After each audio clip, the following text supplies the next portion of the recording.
Christmas is thought... Hey YouTube, this is Angie and I'm back with another video. Today we're watching top 10 scary Christmas stories, some shit. This is from Amazing Top 10.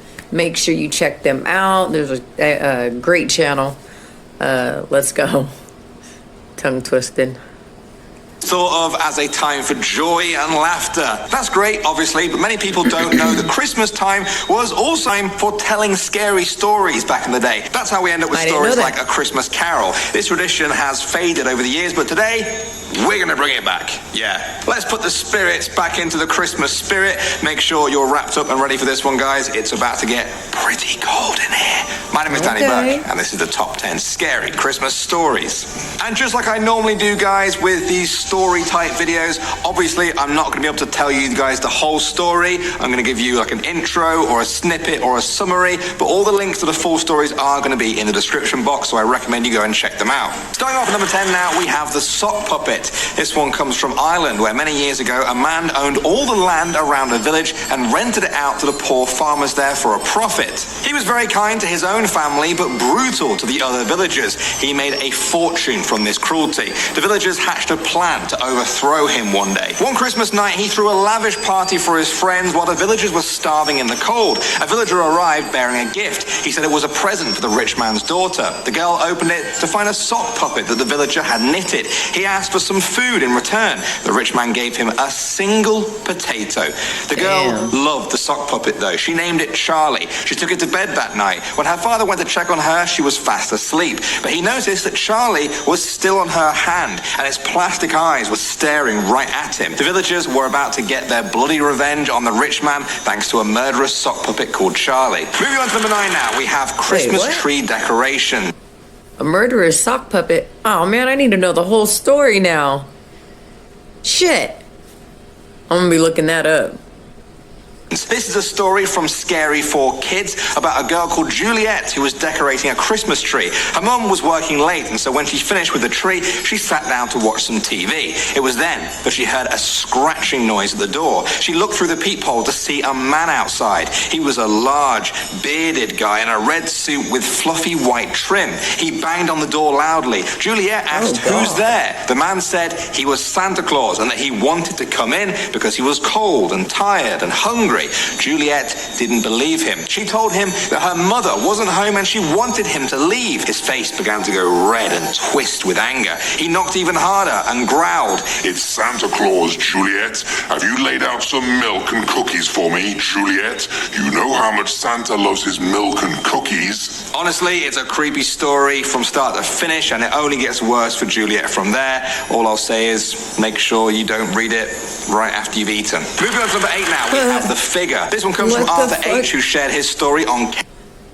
I mean, honestly, the whole thing about Santa was creepy anyways. I always thought that when I was growing up. Like, once I knew that Santa Claus... I kind of knew that he wasn't real when I was like 8. But I played into it till I was like 10 because you get more presents. But the whole...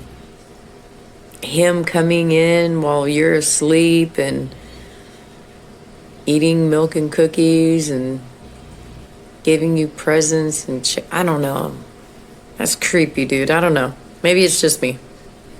On cagemom.com, he said, "My mother, to whom I was very close, passed away in 1964 when I was 17 years old. I left home that year and moved to Ontario from Nova Scotia. In 1969, I met a girl who I will call Karen, and we got married in March of 1970. In December of 1971, we were expecting our first child. We were living in a small 1.5 bedroom bungalow. There was a fireplace in the living room. My wife and I loved the fireplace, and we had it lit every night. It was Christmas Eve, 1971, and we had just finished putting the gifts under the tree, and a nice fire gave off a beautiful glow. On the tree, one string of lights, which was supposed to flash, had stopped several days before. It was 5 minutes to midnight when the fireplace suddenly just about went out, and a string of lights started to flash, and the other lights stopped flashing. My wife and I were sitting on the floor, and it had become very chilly in the room. I looked over to my lazy boy chair, and a figure was sitting there. My mother, with a big, beautiful smile on her face. My wife, who had never met my mother, said she could see the same thing. This ghost never spoke, but just kept looking at me and my wife and smiling. At 12 midnight, the fire in the fireplace started up again, and the lights on the tree stopped flashing, and the others started flashing again. I looked over in the chair, and the ghost was gone. No matter what I did to those Christmas lights, they never flashed again. Next up at number 7 now, we have The Boy Who Killed Santa Claus. This one was written by Mark Allen Gunnels. It's about a 7-year-old boy called Henry Childers. He asked his mom to stay up past 10 on Christmas Eve one year, but she warned him that if he didn't go to sleep, Santa wouldn't come that night. He had hoped that Santa would get things right this year. Last year, he asked for an Xbox. Okay, so I was unaware that these were just stories. I'm gonna play it anyways, because I mean it is cool, but I thought they were like videos. But I'm intrigued now, but yeah, I didn't know. Sorry guys. Xbox, but he got a PlayStation instead. His mom told him not to worry, Santa was probably all out of Xboxes. But Henry had not forgotten. Henry had a rage inside of him. He had been plotting all year. He knew he was too little to fight Santa, but he also knew that Santa liked to have milk and cookies. He also knew that food and drink can always be poisoned. Finish the story to find out what happened to the boy who killed Santa Claus. It's a good one. Moving on to number 6 now, we have Bloody Axe. Are you kidding me?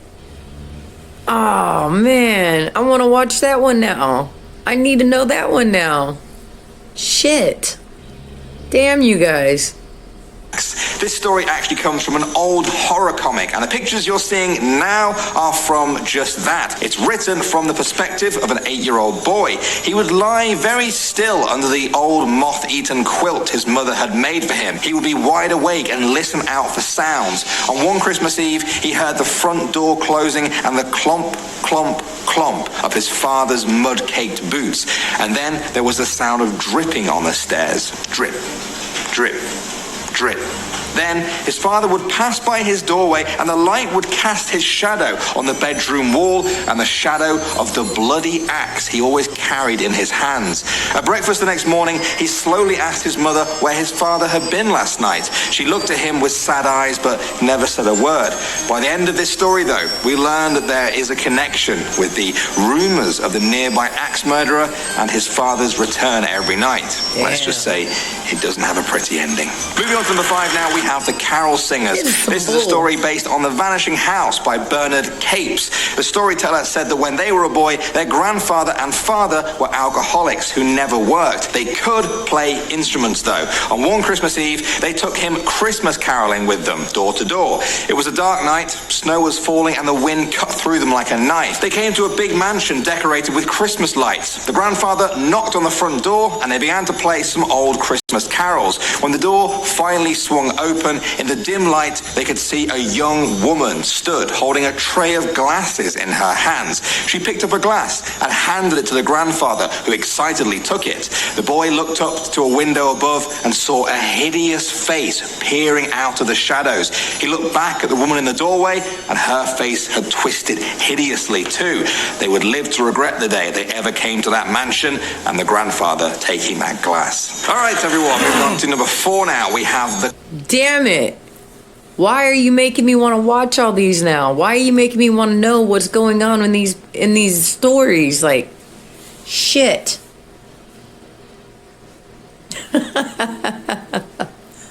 Fuck. I'm going to be up all night. Well, what time is it? It's not even 1 yet. But I'm going to be up.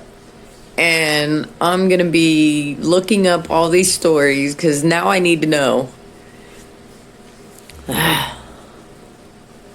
The clown puppet. There was once 3 sisters, aged 15, 12, and 7. They told their parents what they wanted for their Christmas gift of choice. The oldest asked for a laptop, the middle for an iPad, and the youngest for a small doll. On Christmas Day, the oldest and middle daughters got what they asked for. They were over the moon. The youngest daughter didn't receive a doll, though. Instead, she got a clown puppet. She thought it was cute, and so she kept it. 2 days later, the youngest daughter disappeared. The next Christmas Christmas, the oldest daughter asked for an iPad, and the middle child asked for a clown puppet. Sure enough, 2 days later, she disappeared. The next Christmas, the last remaining daughter asked for a clown puppet in memory of her sisters.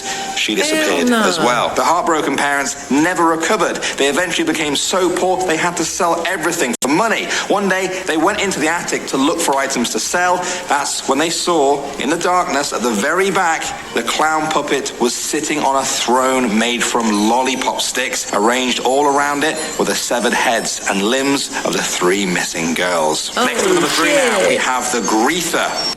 Now that's a story. Holy crap. I had the whole... I'm not really good with, like, stories. Usually when I'm reading myself, I can't lock it in, right? But I got, like, the whole visuals when he was telling that story. Like, holy crap. Wow. He told them the story of the Grifter, the most awful thing in the world. He lives in a cave at the North Pole. The coldest, wettest place on Earth is where the Grifter makes his home. He sleeps in the wreck of a ship. He doesn't mind the cold and he doesn't mind the wet. But the thing he hates most of all is to hear someone say his name. He has very good ears and they get bigger every time his name is spoken anywhere on Earth. Sometimes his ears get so big he can use them to fly. At this point, Steffa said she didn't like the story. It was scaring her. It's too late now, the mother said. We've already mentioned his name. The Grifter is probably on his way to our house this very minute. Those words will come to haunt them before this story ends. Moving on to number 2 now, guys. We have BELSNICKEL. If you're watching this from a Germanic-speaking... Wait, does that mean he's on his way to my house? Because you mentioned it so many times in this video? I'm going to be watching. Country, you may be familiar already with this story. In that part of the world, the BELSNICKEL is a fur-clad Christmas gift bringer. He has a long tongue and is typically very ragged and disheveled. His clothes are dirty and ripped, and he's known for beating misbehaved children with a stick. He's a mythical creature that serves as an almost anti-Santa-like creature. If it's Santa's job to deliver joy and presents, it's the BELSNICKEL's job to make sure they deserve it. And finally, number 1 now, we have purple fingernails. This one comes from the Scary for Kids website, and I'll read it exactly as I found it. There was once a little girl who had a large collection of dolls. One Christmas, she saw a doll in the window of a department store that she absolutely had to have. It had long, flowing blonde hair and a lovely blue dress. But the thing that impressed her the most about the doll was that it had lovely, bold, purple fingernails. When Christmas morning came, she was delighted to find the doll with the purple fingernails lying under the Christmas tree. She played with it all day, and when she went to sleep, she put it on the table at her bedside. That night, the little girl was awakened by strange noises. It was still dark outside. She looked over for her doll, but it was nowhere to be found. The girl, puzzled, got out of bed and walked into the hallway. The door to her parents' room was ajar, and she pushed it open softly and looked in. Her parents appeared to be sleeping soundly, and so she went back to bed. In the morning, she saw the doll with the purple fingernails was sitting on the table by her bed, exactly where she had left it. She assumed that she must have just been having a bad dream, but when she went into her parents' room that morning, she Sorry, guys. found them both lying dead in a pool of blood. There were 2 purple doll fingernails stabbed into their hearts. All right, guys. Wow. What I want to end on. That's all I got time for in this video, I'm afraid. I hope... Wow. That's crazy. All right, he told hell of stories, like good stories, my man. Good stories. No shit. Make sure you go check them out. Tell me what you thought about the video down in the comment section below. Tell me, should I record tomorrow? I wasn't going to record tomorrow because it's Christmas. Wait, tomorrow's Christmas Eve. Right now is Christmas Eve. Yeah, it's Christmas Eve right now. Merry Christmas Eve. I'm trying to decide if I'm going to drop a video on Christmas or not. If you want me to, go ahead and leave in the comment section below. Let me know you want a video on Christmas morning when you wake up. If you're new to the channel, make sure you hit that subscribe button down there, that red button next to it. There's a bell. If you hit the bell and you mark all, you'll get notified on all my videos. And if you woke up today, you're already winning. Peace.